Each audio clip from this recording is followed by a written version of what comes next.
का नहीं सुन रहे।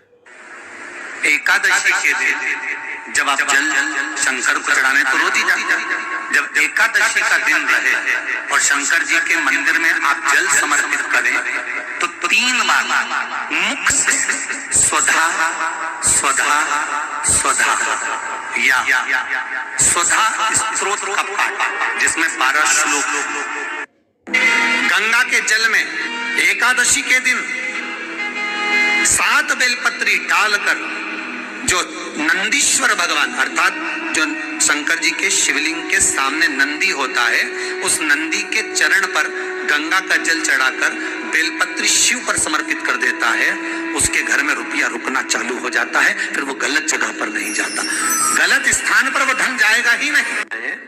एकादशी व्रत का सबसे पहला नियम है कि आप जिस दिन व्रत करो उसके एक दिन पहले भक्ति का संचार इस हृदय में करो। जैसे एकादशी का व्रत कर रहे हो तो दशमी के दिन शाम का समय जब आवे, रात्रि जब होने लगे, शाम का समय आवे और रात्रि का आप जब भोजन ग्रहण करो, एकादशी का ये दूसरा नियम है कि अपने हाथ से किसी पौधे की, किसी वृक्ष की, किसी डाली की कोई पत्ती ना टूटे, इसका प्रयास करिए। जिस दिन एकादशी हो उस दिन घर में बुआरी, झाड़ू आदि जो लगती है वो दूसरा लगा ले। अगला नियम है अपने द्वारा जीव की हत्या ना हो, प्रयास करना, किसी को कष्ट ना हो। जिस दिन आपका व्रत रहे किसी निंदक से बात ना करें। 5वां वर्णन किया चतुर्थ भाव में, बन सके जितना एकादशी के दिन भगवान का ओम नमो भगवते वासुदेवाय का जाप करें या अपने गुरु मंत्र का स्मरण करें, चाहे जो मंत्र आपके हृदय में समाहित हो।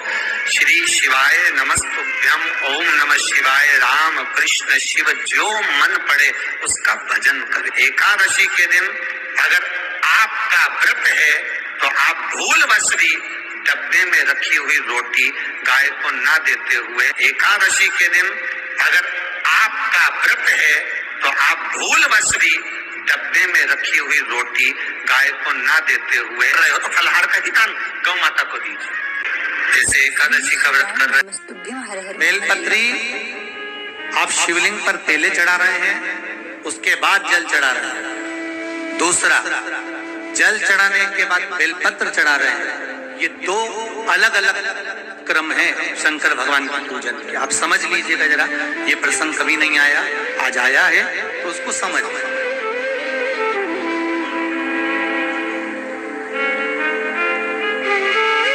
पहले बेलपत्र, उसके बाद में जल जो चढ़ाया जाता है, ये रोग मुक्ति के लिए चढ़ाया जाता है। काय के लिए चढ़ाते हैं अपन? रोग के निवारण, रोग मुक्ति के।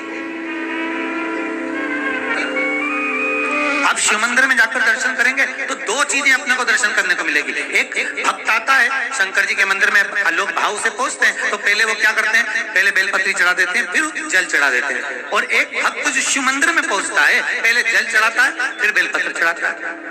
दोनों का अलग अलग क्रम है, दोनों का अलग अलग भाव वर्णन है। पहला, अगर बेलपत्र चढ़ाया है और उसके बाद अगर शंकर भगवान पे जल चढ़ा रहे हो तो ये रोग मुक्ति के लिए होता है। जैसे बड़े रोग किसी को हो जाए, रोग किसी को घेर ले तो वो बेलपत्री चढ़ाने के बाद फिर जल चढ़ाएगा तो उसको रोग थम जाएगा और फिर वो रोग आगे नहीं बढ़ेगा, आगे नहीं बढ़ेगा।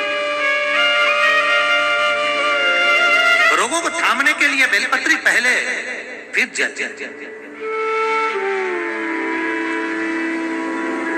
और जब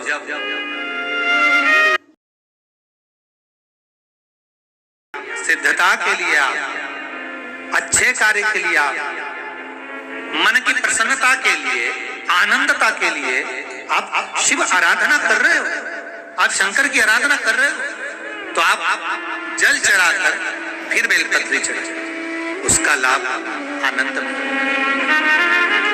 आपने जल चढ़ाया उसके बाद बेलपत्र चढ़ाया।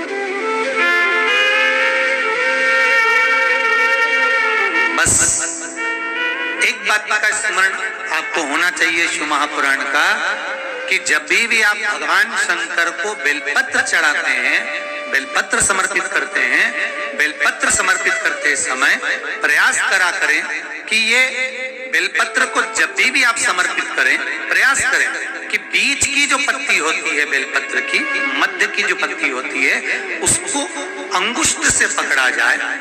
उसके बाद में आप फिर बेलपत्री को शिव पर समर्पित करें, प्रयास करें।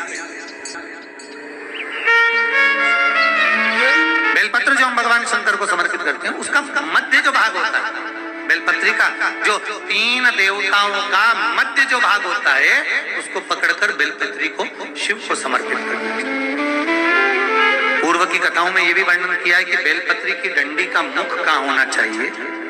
पूर्व की कथाओं में यह भी बताया गया है कि बेलपत्री की तीनों डंडियों के बीच में, तीनों पत्तियों के बीच में जो खाली जगह होती है, डंडी होती है, उसका क्या महत्व है, ये पूर्व की कथा में पहले बता चुके।